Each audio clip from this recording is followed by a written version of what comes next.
India के prime minister US visit के बाद अब इजिप्ट पहुंच चुके हैं, जहां पर इजिप्ट के प्राइम मिनिस्टर ने बहुत वार्म वेलकम किया। ना सिर्फ वार्म वेलकम किया गया बल्कि इंडियन गाने गाकर फ्रेंडशिप का इजहार किया गया। वाले टाइम में भारत को सुपर पावर बनता देख रहे हैं आप? बिल्कुल, वो काम कर रहे हैं उस पर। इस चीज़ को बिल्कुल हम निगलेक्ट नहीं कर सकते कि वो काम नहीं कर रहे, हम काम नहीं कर रहे, लेकिन वो काम कर रहे हैं। हमने एक चीज़ देखी है कि जितना सीरियस पूरी दुनिया इंडिया के प्राइम मिनिस्टर नरेंद्र मोदी को लेती है, उनके इक़दामात को लेती है, हमारे प्राइम मिनिस्टर के उतने ही एक्ट को जो है वो नॉन सीरियस लिया जाता है। इंडिया के प्राइम मिनिस्टर यूएस के विजिट पे थे और उसके बाद उन्होंने इजिप्ट का विजिट किया, जहां पर उन्हें इजिप्ट के प्रेसिडेंट ने हाईएस्ट नेशनल अवार्ड दिया। और इस अवार्ड को मिलाकर अब तक 13 कंट्रीज ऐसे हैं जिन्होंने इंडिया के प्राइम मिनिस्टर को हाईएस्ट नेशनल अवार्ड दे चुके हैं, जिनमें यूएई भी है, जिनमें सऊदीया भी है और अब इजिप्ट भी शामिल है। दुनिया में तो यही देखा जाएगा ना, अगर इनका प्राइम मिनिस्टर बिगाड़ी है तो अवाम उनसे बड़ी बिगाड़ी। ठीक है, नरेंद्र मोदी की ना, तो नरेंद्र मोदी मैंने जैसे पहले क्या किया यार, वो पहले अपने उस दौर से गुजरे जहाँ पे उनकी अवाम जी रही थी। भारत हमसे किन किन चीज़ों में आ गया तो बहुत सारी चीज़ें आप गिनवा देंगे, लेकिन यही सवाल मैं थोड़ा रिवर्स कर लूँ कि कोई एक चीज़, ज़्यादा नहीं, कोई एक चीज़ जिसमें आपको लगता है कि पाकिस्तान इस टाइम भारत से आगे है। अच्छा, मेरे ख्याल में या जितनी मेरी स्टडी है, जितना मेरी रिसर्च है, आई डोंट थिंक सो कि कोई भी ऐसी चीज़ है। हेलो दोस्तों, जय हिंद। आज की वीडियो में हम बात करेंगे पीएम मोदी के 5 दिवसीय यात्रा की, जिसमें पीएम मोदी पहले यूएस गए, फिर 2 दिवस के लिए मिस्र गए। इस दौरे को लेकर पाकिस्तान के लोगों के रिएक्शन देखेंगे। यूएस दौरे की अन्य रिएक्शन वीडियो हमारे चैनल पर अपलोडेड हैं, आप उन्हें भी देख सकते हैं। बात करें पीएम मोदी के इजिप्ट दौरे की, तो इजिप्ट के राष्ट्रपति ने पीएम मोदी को सर्वोच्च पुरस्कार ऑर्डर ऑफ नाइल दिया।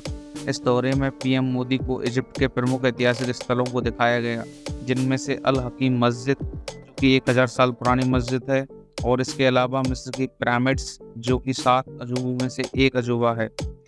ये एक और इस्लामिक कंट्री की तरफ से पीएम मोदी का स्वागत है। इससे पहले वे यूएई, सीरिया और इराक जैसे देशों में भी जा चुके हैं। अगर पाकिस्तान की बात करें रिलेशंस की, मतलब हम अपने नेबर्स में जो इस्लामिक कंट्रीज़ हैं या इसके अलावा ओवरऑल जितने भी इस्लामिक कंट्रीज़ हैं उनके साथ रिलेशन की बात करें, और साथ ही जो इंडिया है उनकी रिलेशंस बात करें इस्लामिक कंट्रीज़ के साथ, पहले यूएई ने उन्हें हाईएस्ट नेशनल अवार्ड दिया, ठीक हो गया, और अभी इजिप्ट में उनके प्राइम मिनिस्टर गए हैं, जहाँ पे उनके प्रेसिडेंट ने हाईएस्ट नेशनल अवार्ड उन्हें दिया है। क्या वजह है कि सारे इस्लामिक कंट्रीज़ उनकी तरफ ज़्यादा झुकाव नज़र आ रहा है, mostly business point of view से ख़ास तौर पर? इंडिया हमसे बहुत आगे है। क्यों?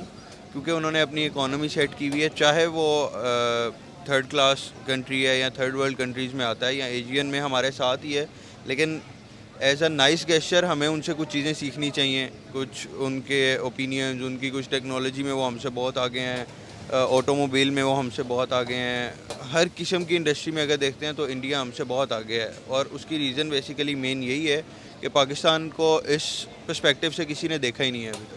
ठीक है सर, एक सवाल अगर मैं करूं कि भारत हमसे किन किन चीज़ों में आ गया तो बहुत सारी चीज़ें आप गिनवा देंगे, लेकिन यही सवाल मैं थोड़ा रिवर्स कर लूं कि कोई एक चीज़, ज़्यादा नहीं, कोई एक चीज़ जिसमें आपको लगता है कि पाकिस्तान इस टाइम भारत से आगे है।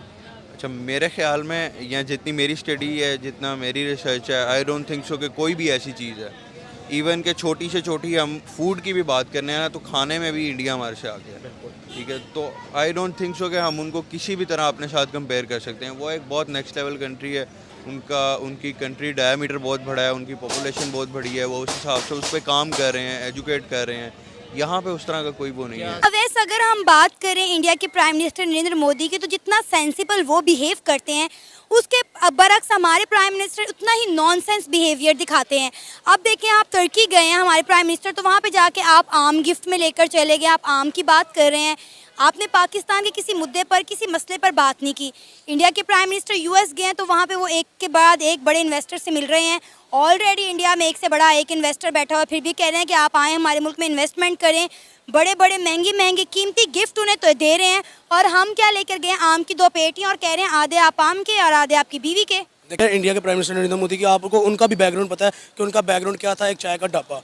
ठीक है, तो अब एक चाय, देखिए कंपैरिजन यह बनता नहीं, लेकिन मैं फिर भी स्टिल कंपैरिजन करूँगा। वो इसलिए करूँगा कि अगर हम सेम डे पे इंडिपेंडेंट हो सकते हैं ना, तो हम सेम पॉलिटिशियन भी डिज़र्व करते हैं, हम सेम डेवलपमेंट भी डिज़र्व करते हैं। ठीक है, इसी तरह हम कंपैरिजन भी डिज़र्व करते हैं। वो क्यों? नरेंद्र मोदी एक चाय के ढाबे से चाय का काम करके प्राइम मिनिस्टर नॉमिनेट हुए। ठीक है, उन्होंने उस दौर को गुजारा जिस दौर में उनकी आवाम जी रही थी। ऐसी है, जैसे पॉवर्टी की बात करूं, उन वहाँ पे इंडिया में पॉवर्टी थी, गुर्बत थी, वो खुद भी एक पॉवर्टी के सिनेरियो से गुजरे, टेन्योर से गुजरे, उनको पता है पॉवर्टी का मतलब क्या है, ठीक है। इसलिए उन्होंने अपनी डेवलपमेंट की तरफ तवज्जो दी, अपने मुल्क की तरफ तवज्जो दी, ना कि उन्होंने ये सोचा कि मैं अपने बंगले बना लूँ, मैं अपने सासे बना लूँ, अपनी जायदादें बना लूँ, ताकि मेरी आने वाली 5-6 नस्लें ईजी होकर ज़िंदगी गुजार लें। उन्होंने ये फोकस किया कि मैं इंडिया को डेवलप करूँ, इंडिया के ऊपर फोकस करूँ, ताकि कल को नाम हो कि इंडिया ऐसे, ठीक है, ना कि ये कहा जाए कि पाकिस्तान की तरह इंडिया। हम पाकिस्तानियों की एक सबसे बुरी जो आदत है, हम वो हर चीज़ को जो है ना वो बहुत ज़्यादा ले लेते हैं, शिद्दत पसंदी की तरफ हम बहुत चले जाते हैं। कोई छोटा पॉइंट होगा उसको हम इतना रेस कर देते हैं, जबकि आप अपने मुल्क के अंदर देखें तो वो सारे काम इस मुल्क के अंदर भी हो रहे हैं। बिल्कुल ठीक है, जो इंडिया अगर वो करता है तो वो हमें ज़्यादा दुखता है। तो मेरे ख्याल में तो इंडिया हमारा किसी भी तरह से जो है वो दुश्मन भी नहीं होना चाहिए। और इंडिया का भी लद्दाख का इशू है, लेकिन उनकी ट्रेड पे कोई कमी नहीं आती, ट्रेड वो अपनी बरकरार ही रखते हैं, बल्कि हर साल बढ़ रही है, कम नहीं हो रही। तो अगर हमारा कश्मीर का इशू है तो इसको साइड पे रख के हम ट्रेड क्यों नहीं करते? बिल्कुल कश्मीर का इशू साइड पे रखना चाहिए, हमें पानी का इशू साइड पे रखना चाहिए, हमें पर्सनल कॉन्फ्लिक्ट्स और पर्सनल ग्रजेस को साइड पे जब तक नहीं ना रखेंगे, ना हम ग्रो कर सकते हैं और ना हमारी आपस में दोनों मुल्कों की बन सकता है आगे। अभी आने वाले टाइम में भारत को सुपर पावर बनता देख रहे हैं आप? बिल्कुल वो काम कर रहे हैं उस पर, इस चीज़ को बिल्कुल हम निगलेक्ट नहीं कर सकते कि वो काम नहीं कर रहे, हम काम नहीं कर रहे, लेकिन वो काम कर रहे हैं। हम इस टाइम जो है वो सीट के पीछे पड़े हुए हैं और जलसों जुलूसों के पीछे पड़े हुए हैं, जबकि वो अपनी टेक्नोलॉजी और अपनी हर चीज़ को जो है वो बेहतर कर रहे हैं डे बाय डे।